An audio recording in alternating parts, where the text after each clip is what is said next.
I had a dream today, and this kind of dream is a Daniel kind of dream in that it was symbolic and required interpretation. It's not to be taken literally, but the dream was a revelation of the deadly end for Christian leaders who are teaching their communities to reject Bible warnings. Now in this dream, I encountered two problems, but I'm just going to tell you what occurred in the dream. Now, I found myself in a community. I was outside, outdoors. I just found myself there, and it was pleasant. It was a pleasant community. It was on the edge of a particular neighborhood. The lawns were green. They were mowed. It was well kept.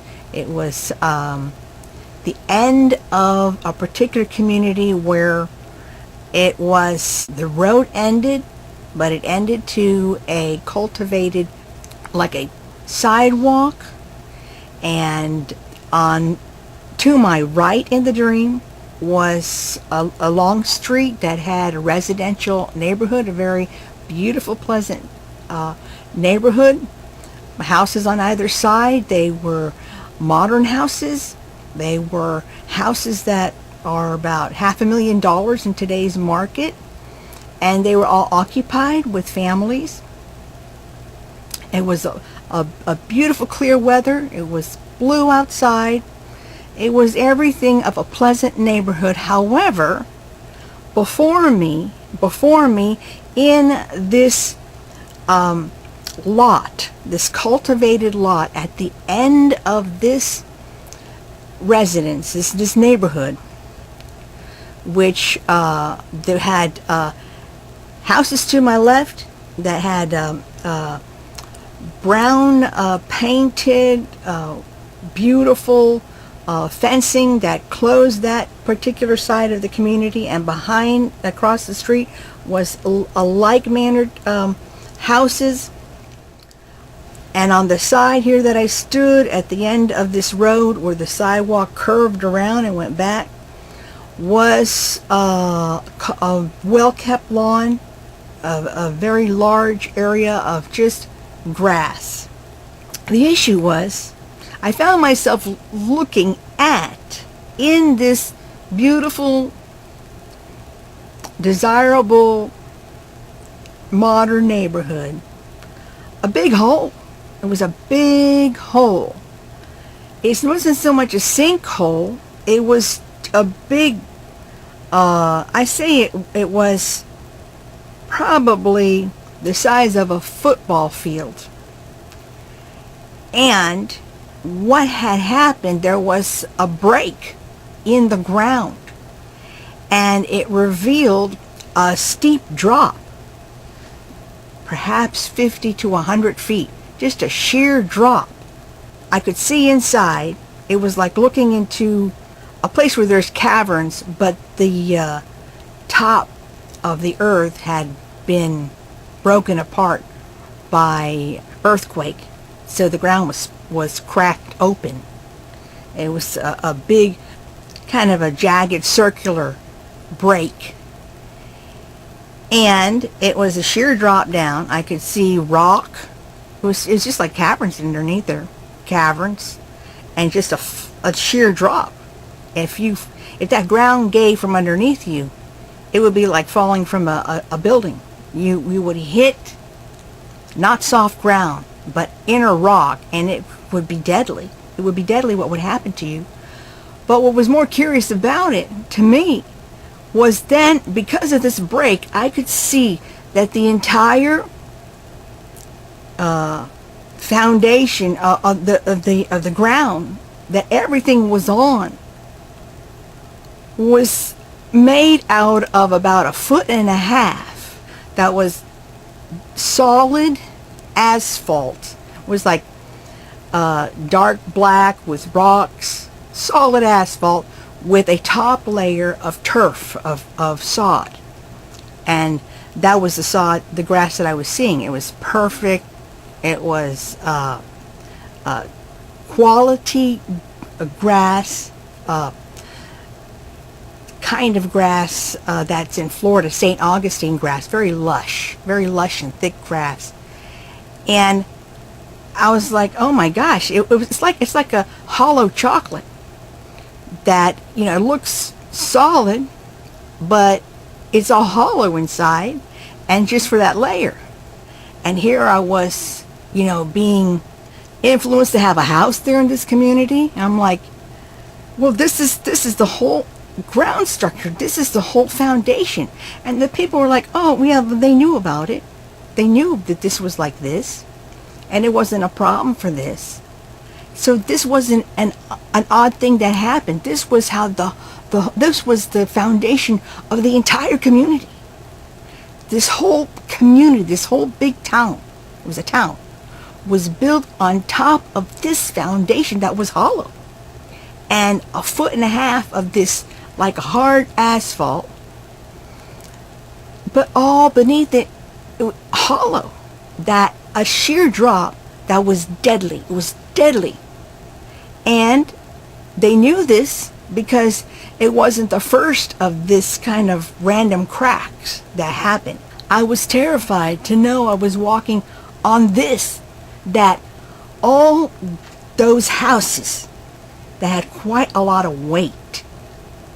We're talking about an entire town. We're talking about those high voltage ceiling houses. The houses alone, they are not like this current house that I am in, which is an old style small ranch house. The houses they built today and here in Florida, they're high voltage, they've got a lot of space, and it carries a lot of weight.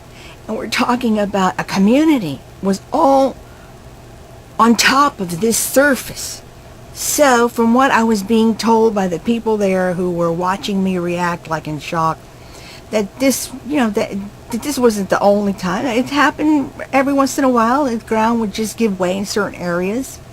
Apparently no one had gotten killed. But it was just an expected thing of where they lived. And the amazing thing is nothing was done ever to reinforce that foundation. They continued on fine with this foundation. That was only about 1.5 feet. They trusted in it. They had been taught, or they had come to accept, because they'd been there so long. This community was not just overnight. The community had been there many, many years. It could have been back in the 50s or 60s, I don't know, or even further back. It could be even been in the 20s or earlier, because of the place that I was about to turn to was an older place in that same community. So everyone was okay with it. In fact, they were trying to assure me by the history of these particular breaks in the ground that it was nothing to worry about. I was not convinced. I was stunned. And then when I turned to my left, there was before me a diner. It was a diner. It was an older part of the area. That suddenly I was at, that community was all lush. But the place I was, that had the parking lot that was open, was an arid place, like Arizona, arid, with no grass or anything. And here it was, maybe an original diner that was made at the time of the founding of this community.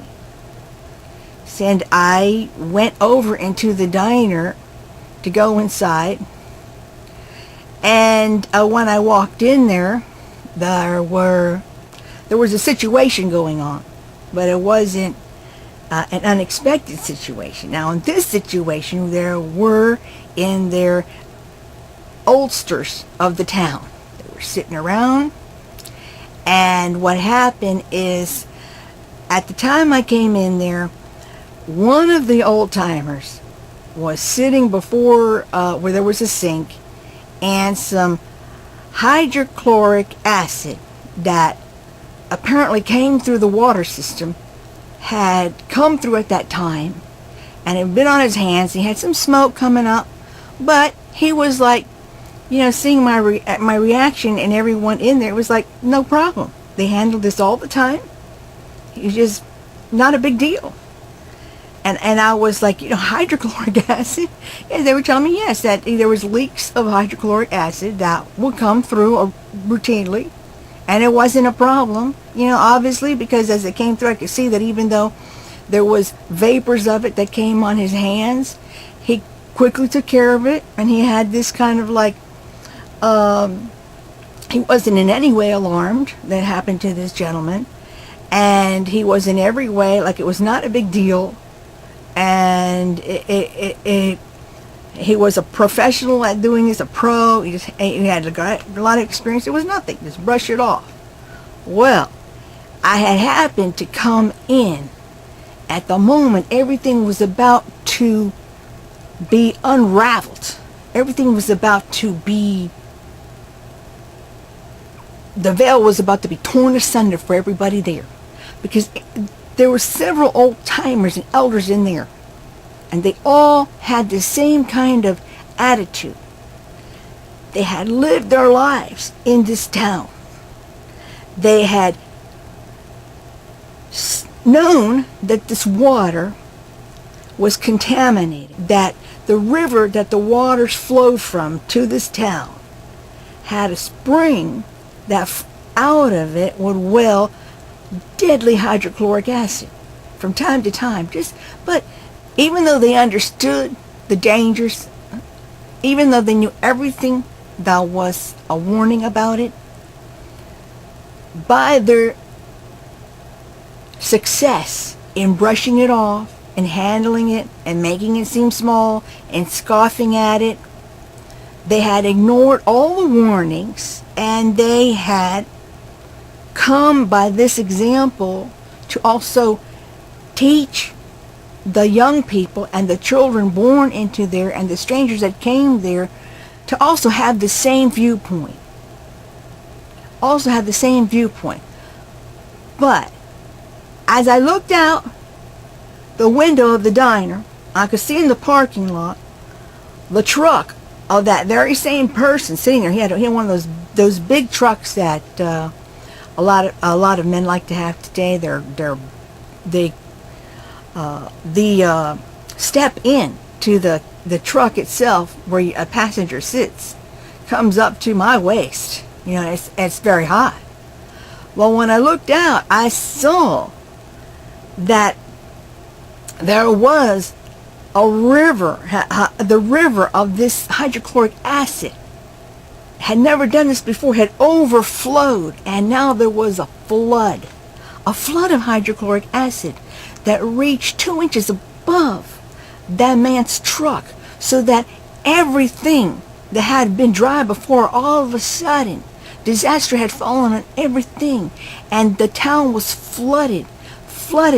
It was about 3 feet high. It was a sudden flooding in hydrochloric acid, and I stood there to witness the people who had been scoffing and had lived their lives teaching everyone else to scoff, convincing them that by their own well-being, their own apparent well-being, that they brush it off, no harm came to them, that these dangers and warnings were not in any way applicable to them or the people there, that they were foolishness.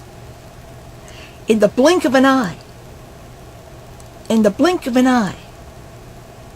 their lifetime of lying to themselves, their lifetime of scoffing at the warnings they knew about, the dangers they knew about, had come to the toll of that. Their lifetime of telling themselves lies was suddenly, unequivocally over. If you could have seen the pallor that covered the face of every person in there, they had gone from scoffing, being local yokels who know how to handle the so-called dangers and were living their lives just fine, to people gripped in terror. Everyone was gripped in utter terror when their eyes saw the waist-high hydrochloric acid river engulfing everything in their view. Without a doubt, they knew. It was a matter of minutes or so, or an hour or so, or 2 or 3 or 4, when the only place they were in was going to be breached by this acid, and it would be certain death and destruction for everyone there. There was no anti-fluid to dip themselves in and neutralize the acid. We're talking about a river. A river had engulfed everything in the blink of an eye. I felt their terror. I was there. I was feeling the terror of this realization. There was no way they could scoff.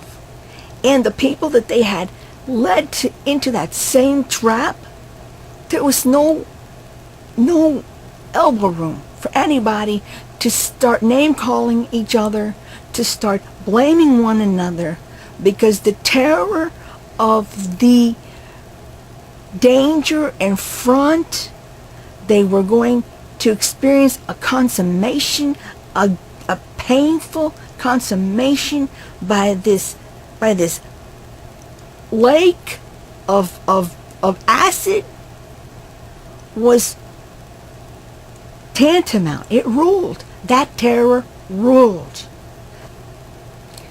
Now, this is the interpretation of the dream. Because it was revealed to me that the leaders in there had complete knowledge. They had total knowledge from the time they decided to start that community of every problem. They knew the foundation was hollow. They knew that it was a deception. They knew that the solid ground that lay before them was hollow. It was deceptive looking, that it was firm. They knew the very nature of every issue. They also had total understanding of every problem, of the very things that they would depend when they build a community to give life to it, which is the source, the source to drink from. Because it was revealed to me, they had total understanding and knowledge. I knew then that these were Christian leaders and elders in some Christian denominations, in some Christian communities, who have full knowledge of the warnings in the Bible. They know them. They know them before they opened the church for new members, before they invited people to come and join and make a spiritual community there.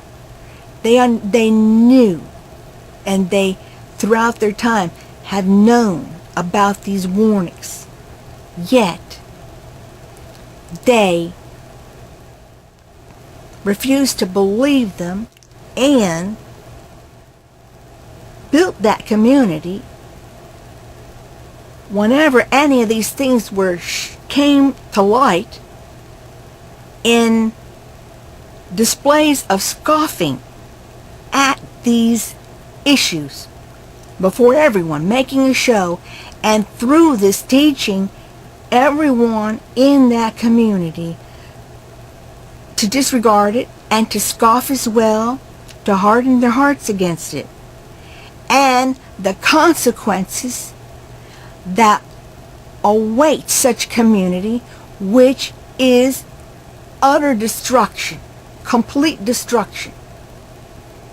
This dream represents these corrupt leaders and their communities, and it is a message, a divine revelation that they and the people that they have convinced and led to be in that community will meet destruction. They will meet inescapable destruction. Now, there are two solutions to the two problems. There are two solutions. First off, you only build your spiritual life on the solid foundation. The solid foundation of Christ that is given in the Bible. And you don't drink from the water of death. No matter how many people show you by their longevity of doing so, that any dangers of such practices can be scoffed at. Now there are religious leaders, there are leaders in the church who are doing such things. Some are even more brazen. There are even some that will write on their hand 666 and show to their people, I'm still alive, and everyone will have a laugh. Or there are female leaders who will wear ungodly clothes and reason to the other woman that their lives are blessed. So this calling to dress modesty and godly can be scoffed at. It's this kind of thing. When you refuse to drink from such water of death, which springs out of the well of sin. Refuse to drink from that sin. Such people are in deception.